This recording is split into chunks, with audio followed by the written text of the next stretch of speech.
So tell me, how long have you lived in Fort McMurray? 15 years. And where were you before?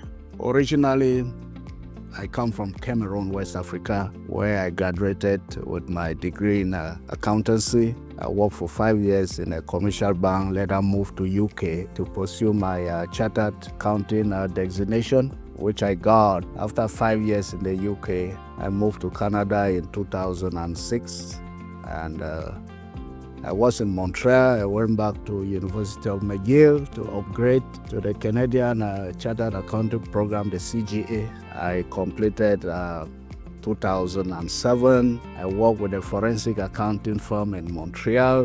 In 2008, I moved to Ontario, the financial capital of Canada. I worked with Citibank, Mississauga, and when the credit crunch came the same year, I decided to move to Alberta. Yeah.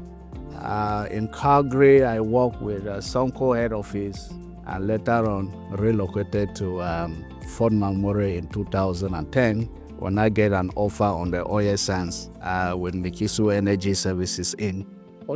Since then, 2010, I worked with different companies across the oil sands, like Fort McMurray Group of Companies and the municipality of Wood Buffalo. As an internal controller or internal auditor. Tell me about your business. Well, I'm a public accountant. I own an accounting firm. I help individuals and businesses with financial planning with their benefits. A lot of businesses here, just as across Canada, they don't have very good accountants that back them up, that fight their cases with the CRA. Some businesses pay excessive taxes just because they have an accountant that is not aggressive enough. So we see businesses that keep on owing taxes. We look at them, we revise them, we recover a lot of money for the owners. So that is what we do throughout the year, revising taxes that were not properly filed. We're very supportive of small businesses, those starting from scratch to grow to any level. We have enough capacity. I have 10 full-time employees that I've maintained since 2015, well-trained. We handle all tasks. And we telling the public, if you have any issue, just give us a phone call. We handle it right away. So we fight cases of account garnishment, wage garnishment with the CRA, and we always win. What got you involved in politics? What makes you want to get involved in politics? I don't really want to get involved in politics. Is that I see that our city is declining, the opportunities are no longer there. The dynamics of employment on the oil sands are changing. They're using AI robot to replace employees. And we hear announcements every 3 months or so about layoffs. So now with our city, I want to get involved to bring financial literacy to the table. There's been a lot of lack of focus on diversifying our economy. Right now, we have all our eggs in one basket, the oil sands. There is no other employment opportunities apart from the oil sands. All right, we need another engine that could pick up laid off staff, recruit new people, that they could stay and grow our city. And right now, the plan I have to forge forward is promotion of tourism in our city. Right now, there's an allocation of 170 million towards flood mitigation along the River Snai.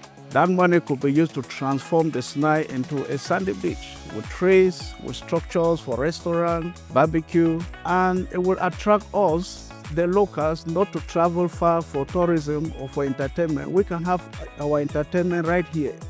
The fundings are there to transform our city into Mac Vegas. Why not something like Dubai?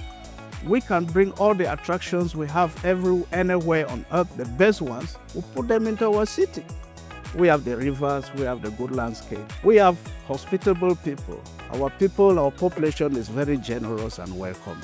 We can promote tourism, and tourism will not easily be replaced by robots or AI. What's your message to people on this upcoming election for City Council? We know that a lot of familiar faces are running. They should identify people who have some credentials, some potentials. The city is a complex organization with millions of dollars to be spent every year. And at the moment, the councillors do not have any strong financial background to understand what is in the budget. When I was in the city, I discovered that projects were over budgeted. And towards the end of each project, the funds are still there. The contractors in charge will issue change orders. A change order is not verified for any reason. They keep funding the project. Some contractors issue up to 5 change orders. So the actual cost of a project may just be a fraction, sometimes just 25% of the budgeted amount go towards the project.